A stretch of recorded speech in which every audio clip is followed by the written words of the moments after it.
Jika ijazah Jokowi palsu. Oleh M. Rizal Fadilah, pemerhati politik dan kebangsaan.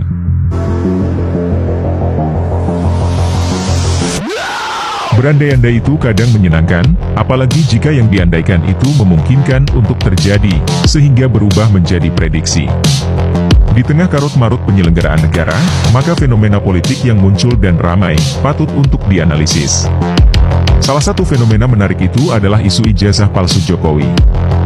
Hingga kini, masalah keaslian ijazah Jokowi ini tidak kunjung terklarifikasi. Jokowi sendiri seperti menutup mata dan telinga atas kepenasaran masyarakat dan rakyat Indonesia. Alih-alih menunjukkan ijazah aslinya, justru orang yang menuduh atau mempermasalahkan, seperti Bambang Tri dan Gus Nur akhirnya masuk penjara.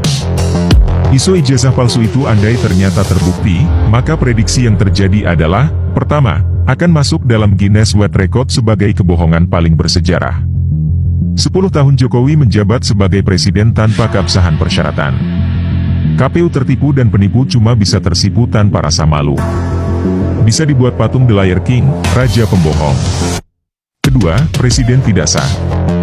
Berkonsekuensi hukum tidak sahnya para menteri dan pejabat lain yang berbasis surat keputusan presiden.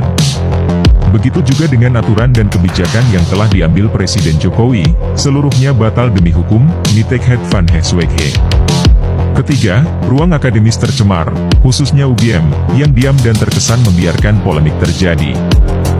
Lembaga yang memiliki otoritas untuk mempublikasikan atau mengklarifikasi, ternyata bersikap abu-abu, bagai tertekan oleh sebuah kekuatan besar. Mempertaruhkan kejujuran akademis.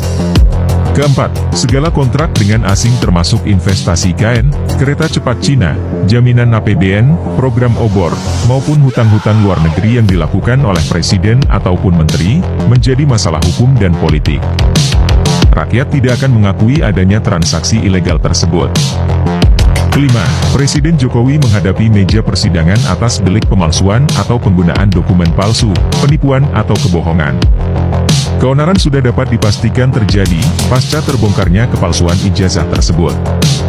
Dengan gonjang-ganjing soal ijazah, akibat Jokowi tidak mampu menunjukkan ijazah asli, baik perguruan tinggi maupun sekolah menengahnya, maka hal itu sudah dapat diklasifikasikan sebagai perbuatan tercela.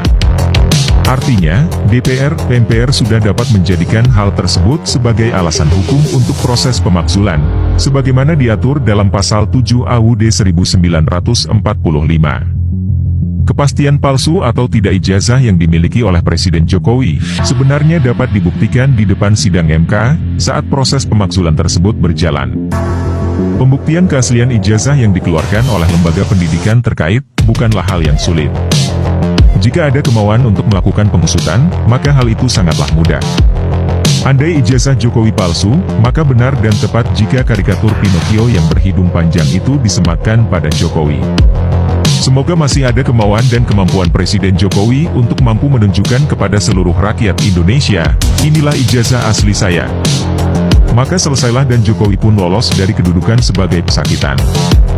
Untuk kasus ijazah,